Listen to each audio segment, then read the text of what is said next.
So hello, Geoffrey. Thank you so much for being here today and for accepting to participate to this project of mine.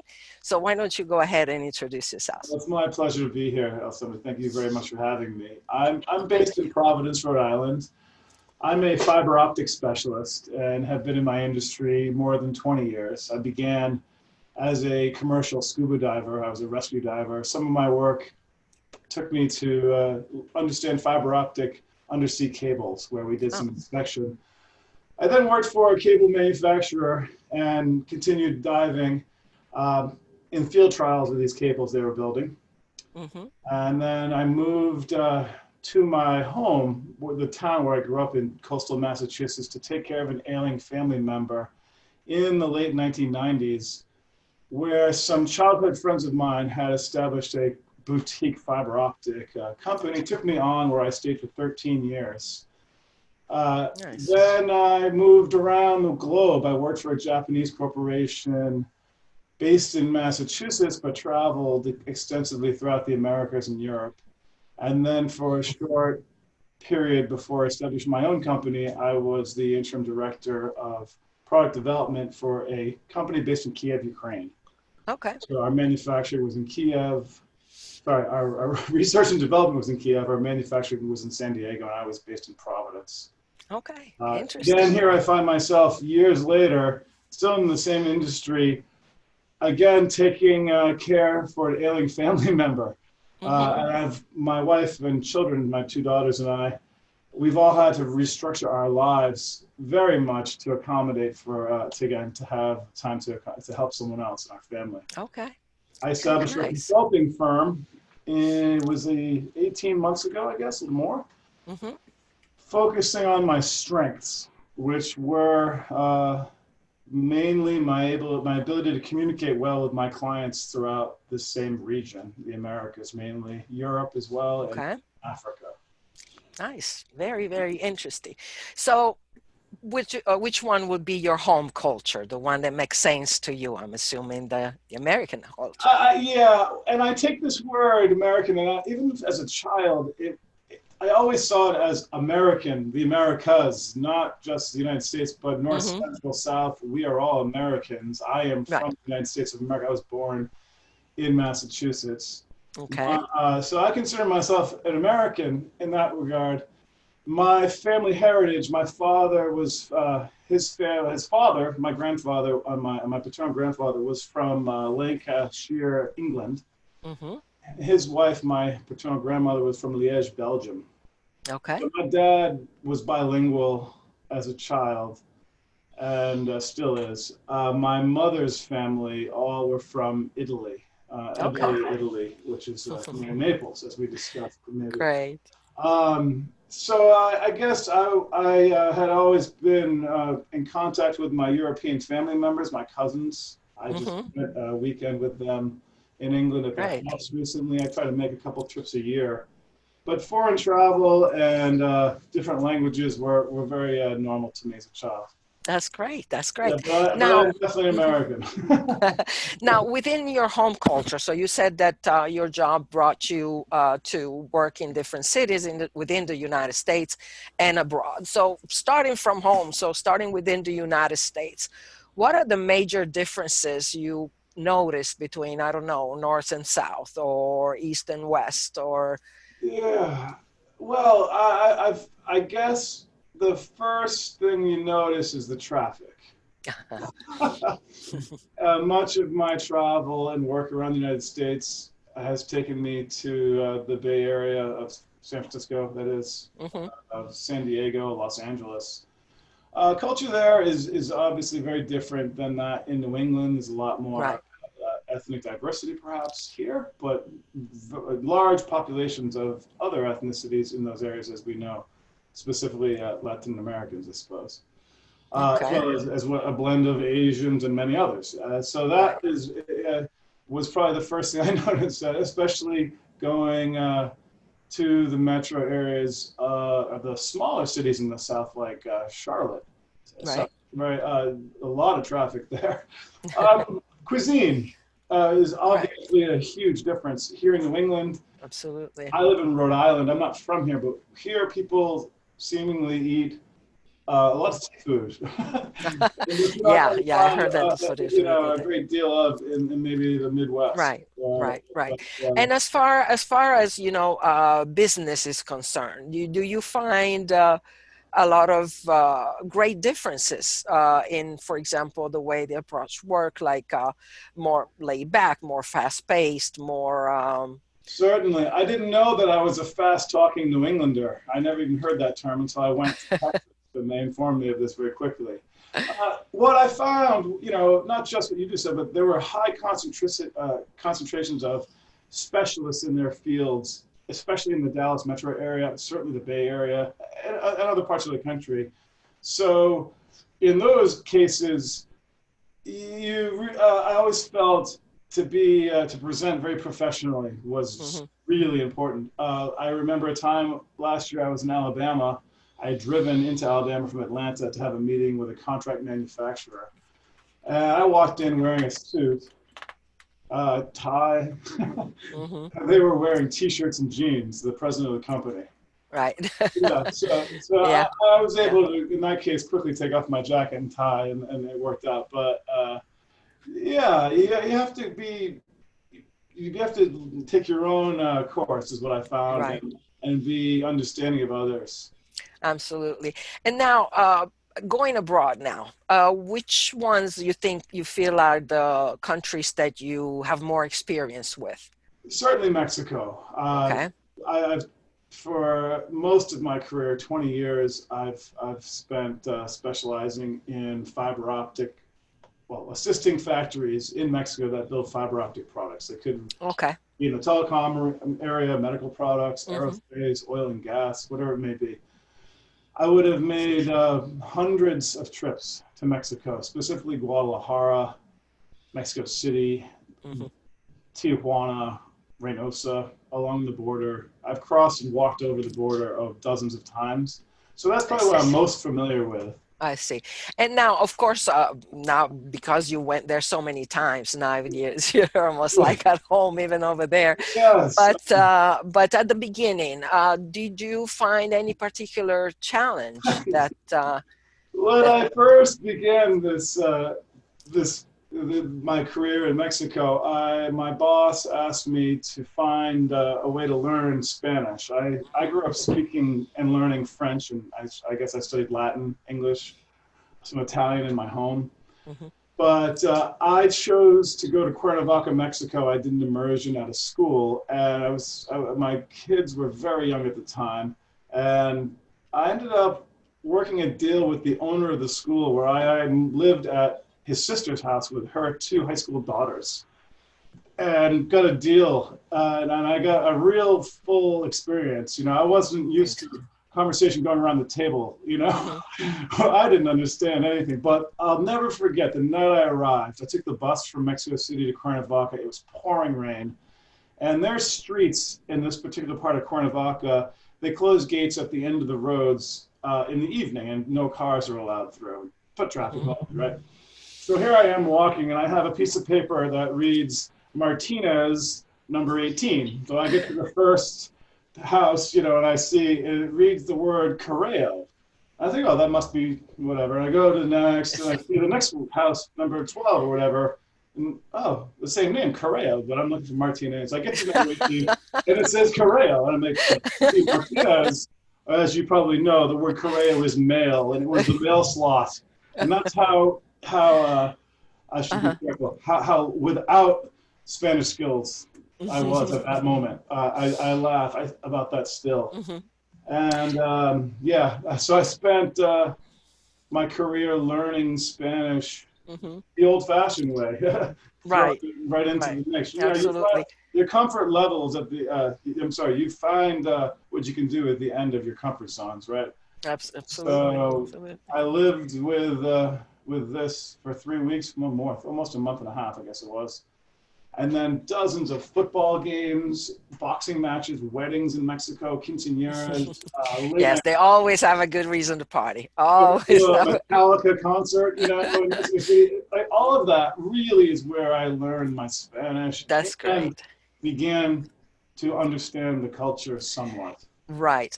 And again, what were the major differences in the culture aspect, not linguistic, but cultural aspect that you have a little more difficulty with at the beginning, of course? Yeah, I guess the biggest thing for me is a lot of people don't know where I'm from in the United States. When I tell them I live in Rhode Island, they think it's an island nation or something. What country is that? And they'll say things like this. So Okay. I guess what I meant to say there is that the biggest thing I noticed was a complete lack of understanding of each other's cultures. Mm-hmm. Really, not understanding, just no knowledge of really what these people's lives were like and what mine was like. Mm-hmm. I remember this one time, this engineer I met in Mexico. He eventually my kids will remember Mexican engineers visiting my house Mm-hmm. throughout their childhood. Yeah. One in particular came to my house, and it was in the wintertime. It was really cold, and we had a wood burning fireplace in our house, and he thought it was so far away from his view of America. He pictured us with, I don't know, more modern technology, if you will. I see. Anyway, I see. I see. I see. yeah, something simple as a fireplace, he didn't understand that. That's interesting. And now, what kind of, for example, of misunderstanding, let's say on your typical day at work in Mexico, what type of misunderstanding you think that can be created because of cultural differences, or The use of the were you word, able to adjust to yeah, theirs? absolutely. You learn from your mistakes. Right. Um, yeah, that's what I would say linguistically. Specifically, I just one example, using the word mother in Mexico in the word itself can be offensive to people. You Really? know, well, offensive maybe not the word. They usually don't use that. They reserve that for one mother, you know, if you will. Okay. Okay. And I didn't know that. And I remember one time, I don't know why the word came up, but from my mouth the word. And afterwards, we were leaving this facility. I got in the car with my Mexican colleagues and never used that word ever again in public. Wow. Okay, and that's Okay. very cultural. Mhm. There is a few words in Spanish that mean different things in different countries also. So Right. linguistically, there's some definite danger zones to walk into. That was a challenge. Yes. Um, Yes. I guess Hmm. others would include mistakes you can make would Yeah. include the improper dress code for sure. For the occasion, business Right. wise, having to either meet or be above, the other. That was always a challenge. I wasn't Okay. used to the clothing, so to speak. I'd walk in American clothes and it would look totally out of place. And it Right. took me a Battle long time place to realize. as in they Then were I would start overdressed, buying, or yeah, well, just a different style of clothing, and I ended up okay. buying, in the end, Mexican clothes to wear in Mexico on business trips, or Argentinian clothes for that matter, other That's types of clothes interesting that too. weren't Calvin Klein, right? Okay, well, that's really, really interesting. Yeah, This yeah. little details that, yeah, Didn't think absolutely. of, yeah. And again, you already told us quite a few funny stories. Do you have another one that maybe a misunderstanding that it turned out to be something funny? Yes, I'm sure I have loads. I guess the funniest one for me was I was getting my hair cut before a business meeting, and we were having this conversation in Spanish. And again, my Spanish now is much better than before. It was a bit Hmm. early, and we're having this nice conversation, the barber and I. And then what I thought he said to me was, "You have very nice eyes." Okay. And so I was a bit taken back, and I said, "Thank you." And he Right. repeated the same phrase, and I said, "Oh, really? That's really kind of you." And then he turned around and he said, in English, "Close your eyes. I know you know Okay. you have nice eyes, but close them." That's all he wanted me to do, to close my eyes so he could cut my Right, right, right, right. a simple anecdote, a funny thing. Yeah, yeah, that's really But funny. probably the most amazing story, through business travel, I was walking on a Saturday morning through Mexico City, one of the marketplaces, and I had bought a musical instrument. And as I was doing so, I noticed these two ladies who seemingly were American having an altercation with a shopkeeper. Mm-hmm. And I chose to insert myself into this to protect these two women. I thought they were really in danger because I was hearing what the man was saying and they didn't understand a word. Right. I diffused the situation. It turns out these women were looking for directions. And so I gave them some directions they were trying to find hair products and tequila of all things in Mexico. And they were really thankful, and I didn't think much of it. The next day, I got on the plane to fly home. It's a Delta jet, and the two ladies that I helped before were my stewardesses. Oh, wow. And yeah, they were as blown away as I was. There's 21 million people in Mexico City. Right. What are the odds? And the odds were so incredible. But as a result of that, I would have been introduced to the captain of that plane that day. And afterwards, we flew to Atlanta. And at the Atlanta airport, I would have basically been groomed to what I am today. It's like a full-on Delta, guy. Yeah, I'm a diamond, a million whatever mile Delta flyer. But what I guess was like that was an example. I paid it forward a little bit, but huge return from specifically the pilot and these two people. They gave me an upgrade on that flight to first class, which was nice. They still send me Christmas cards. Okay, great. And now, other than Mexico, another country that you want to mention? I have to say Kiev, Ukraine, what a difference of culture, entirely so. Even when I first began my work there in late 2015, I guess it was, my first trip, I remember I went to go see some jazz music. They were playing American jazz standards in Kiev, a couple guys, a piano and a trumpet and a sax player. And I just recall none of my colleagues who were engineers had debit cards. They didn't have credit cards. They didn't have any of that. They were all using cash. And when I was, you were able to use your card everywhere. And there were ATM machines and what have you. But just a year or two later, it was almost as if that never happened. And of course, now they got their cards out, and it's a very metro. It's a very advanced city. Okay. It reminded me a lot of Mexico City in some ways, where you had a skyscraper kind of next to an apartment building, and then like an empty lot where someone was living in a house that's made of wood. And it's kind of an agrarian society that way. But I did not have any of the language at all. Right. I relied on Uber, of all things, because I could get around the city when I couldn't use the metro. Which I understood the metro pretty quickly, but I would walk mostly to and from my office. It was about 2 miles through the city, downtown.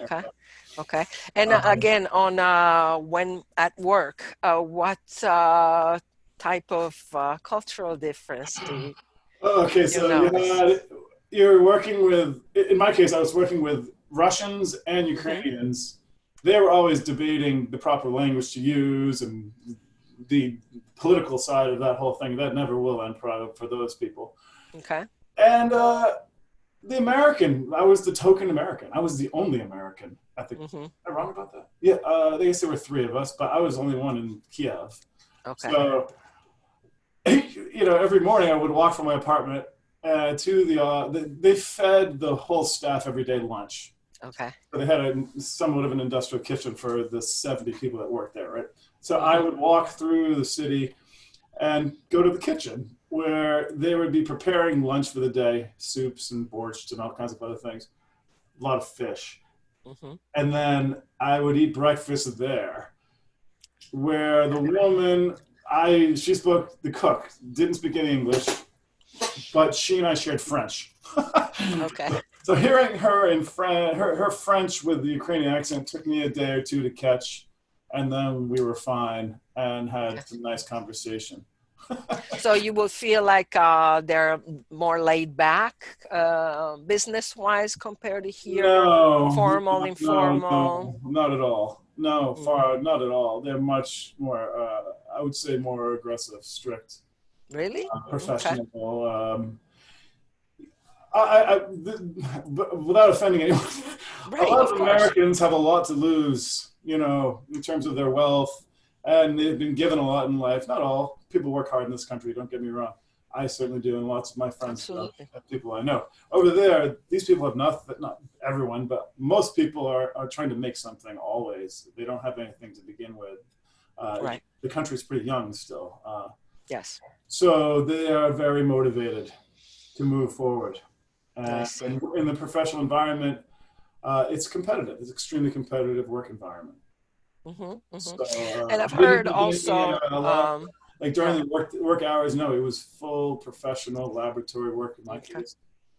Okay. So very punctual, I guess, very precise in what they do. Very, Well, in my work, yeah, we're dealing in nanometers and angstroms and yeah, microns.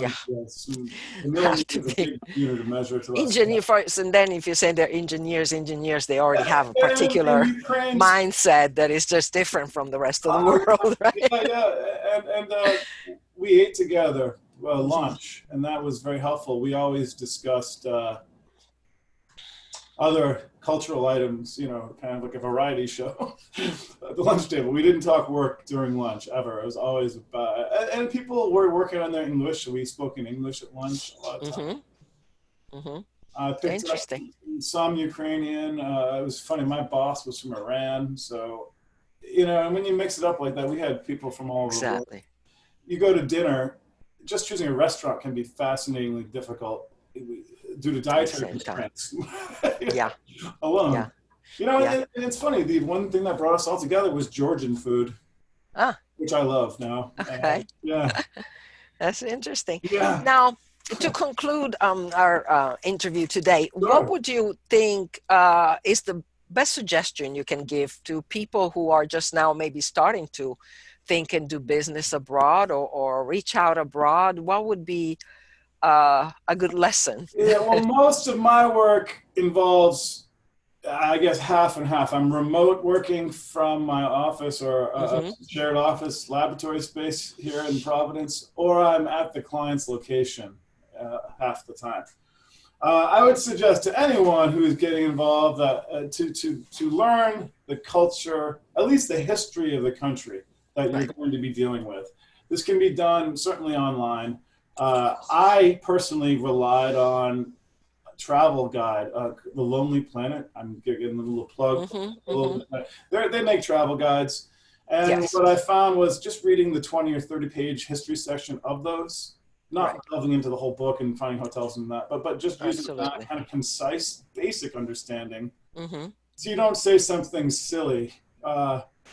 Or Right. more to the point, you know, you understand holidays. Mexico is a really important one. September, you know, 16th is a big day. You know, Right. there's many different holidays that will interrupt your work schedule when it's just a Tuesday, you know, Here. in Yep. your office in the States. Well, Yes. everyone slows down for the week. And Absolutely. that'll happen Absolutely. all over the world. This Hmm. comes easy to some, difficult to, you know, more difficult to others, but to delve into the culture and, you know, I would say you have to train your ears, you know, Yeah. work out your ears. Listen to people speaking the other language that you may not understand or ever learn, but just get your ear used to Used to. hearing them speak their language, but more importantly, hearing them speak English with their Hmm. accent. It can be Yes. extremely challenging for some people. You know, Exactly. I'll never forget. I watched a young aspiring salesman in my company, and he he didn't last long at the company. But I'll never forget. He picked up the phone and he kind of denigrated the person. They happened Hmm. to be Asian. I'm sure, you know, it was difficult for him to hear. He put the phone down and then maybe audibly even maybe threw like a racial slur around, like Oh, a wow. real idiot, right? Like a Wow. real fool. Hmm. He didn't come back from lunch ever that day. That Wow. was Okay. it. That was, He talk about like the wrong thing to say. And I always remember when someone would call me, still today, hmm. speaking my language, my native language of English, right? Maybe they're from let's just whatever country they're from that isn't their prime or first language. they're Mm-hmm. using my language and apologizing to me because their English is poor. And I stopped them right there. I said, please don't apologize. Your English is far better than my Japanese or my Greek or my whatever, it is. But please do not apologize. Right, You know, right. you got to start somewhere. And Right, I right. guess start And on the this rest is, of it. I guess, this type of preparation is what my little company in Lingo does, and I love that. You know, the fact of pairing a native from the country that business wants to reach out to, and just learn again. Yes, of course, the history and all that can be found online, but just a little do and don'ts. Yeah, Culturally wise that you may not know, and just get prepared for that, because I think that when they see the will and enthusiasm into trying to understand and reach out, it makes a world of difference, because not many do. A lot of people say, well, wherever I go they do speak English, so why make the effort? Why, just do business just the way you do at home. And again, it may work, of course, but it may not be yeah, too much of a challenge. But you know that little step towards the different culture is greatly appreciated. absolutely. Yeah, and then of course, interpreter service or translation service, fine. But I think that mostly at the beginning is just prepare and get ready to have to deal with different mentalities. All Absolutely. right, but thank you so much. You gave so many important information, and it was very fun talking to you and Likewise. Keep in hear touch. about all your Please. experience. All right, but Thank you. again, thank you, and we'll talk soon. It's been my pleasure. Have a great day. Okay. Bye bye.